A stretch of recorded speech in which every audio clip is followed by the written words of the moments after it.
Hello guys. So, anong tawag sa inyo ng puno na ito? Ito yung bunga niya, oh. Pag hinog.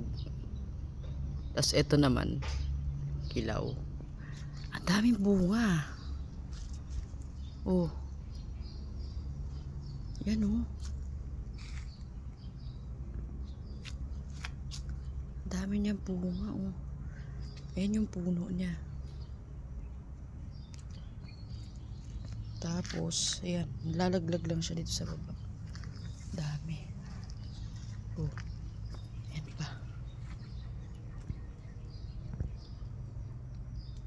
So, kayang-kaya mo lang siyang abutin. Ayan lang, oh.